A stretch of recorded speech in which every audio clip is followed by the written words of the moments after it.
Hi, God bless and shalom.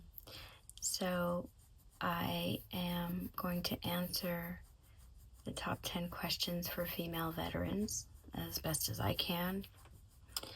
The first one is, what inspired you to join the military? What inspired me to join the military was the desire to serve my country and be a part of something much bigger than myself. I wanted to travel the world and get as far away from home as possible. I wanted to make it a career and attend college during and after, and I wanted to prove to myself that I could get through basic training.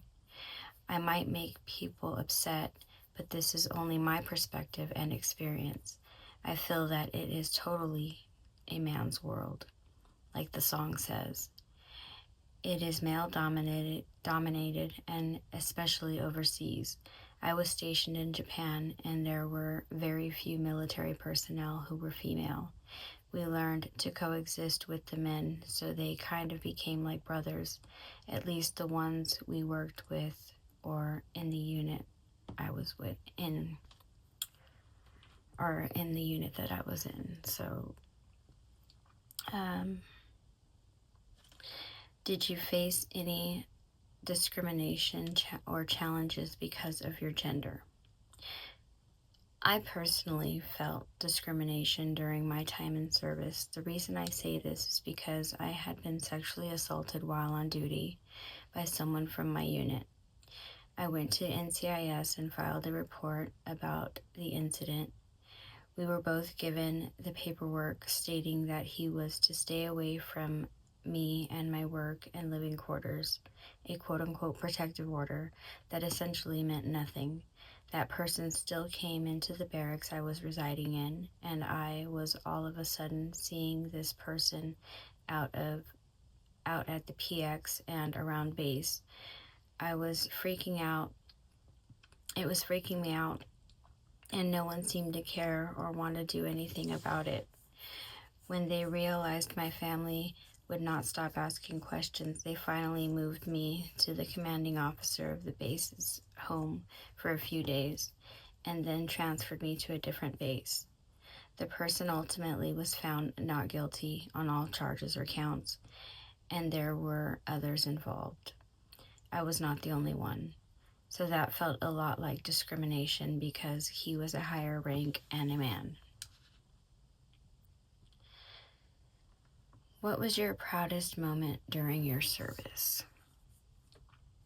I would have to say the proudest moment I had during my service was graduating basic training. I didn't think that I had the mental and physical agility to get through it all the way. I thought I could do it a little while, but never imagined I could get through it all and do such a great job too. I'm still proud of that.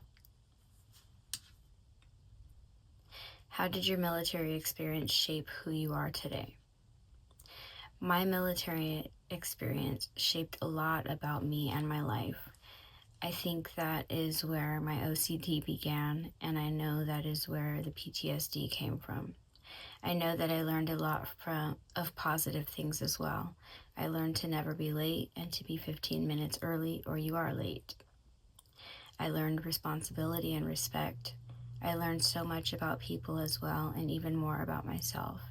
It made me resilient and always looking for the answer to things. I never give up, and I believe it is because of my military experiences. Where were moments when you felt unsafe or unsupported? Were there moments where you felt unsafe or unsupported? Definitely. Half of the time I was in, I felt unsafe. Being sexually assaulted in the military made me feel that the entire military was against me, and it felt like I was not safe to talk to anybody or to trust anybody. It felt horrible. I can't even describe the level of paranoia I would feel when the person who essayed me would enter the barracks that I lived in. I would cry and call my mom each and every time. I also had to be stopped from jumping out of the 4th-story barracks window because I felt suicidal at that time. How did you adjust to civilian life after leaving the service? I didn't adjust to civilian life very well after, because my daughter was a high-risk pregnancy and I had to be bed rest for months during and after. In the first 7 years of being out of the military, I got married and became a stay-at-home wife and mom. Then we started to need more money and I began to dance. Dancing made me feel numb to other people, and I still had not been diagnosed with PTSD, so I just thought I had things wrong with me that were unexplainable. I don't think that I ever really adjusted until I found God. I got out and my life became chaotic and full of addiction and homelessness. I was such a mess, I honestly thought there was no hope for myself. But then I found God and all of that changed, and now my life is changing for the better. It is more amazing now than ever before. And I realized recently that all my prayers have been answered. I even leveled up and started seeking higher prayers, and even those have been answered. So God really does work, and prayers do work. Prayers do get answered. Let's see. Do you think the military has changed for women over the years? I don't know for sure, but I do know that I have researched it, and there has been a lot of change, especially from the first women to myself. The first women had to enlist as men and dress like men to enter the battlefield. I know that I was a part of a rare, quote-unquote, integrated division in basic training. We trained and lived in the same building as the men.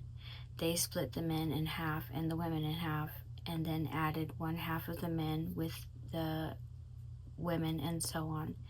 I found out that before me and after me, the women train with only other women. I don't know what it's like today. What advice would you give to young women thinking about joining the military? Seriously think about it. And if you have absolutely no other option than to go for it, but otherwise, I would not recommend it, because I don't know too many females who have not had to deal with SA in the service, as well as other reasons why. How do you deal with the emotional impact of your service, such as trauma or loss? I have been in therapy for a few years and on medications that actually work. I will be starting prolonged exposure therapy soon, and I look forward to the healing and growth that it will bring. I can't wait to feel free. I have struggled with flashbacks and night terrors since I had the incident happen to me in service. It is starting to get better now that I am on the right meds and with the right team of doctors. That is the end of part 1. God bless and shalom. That is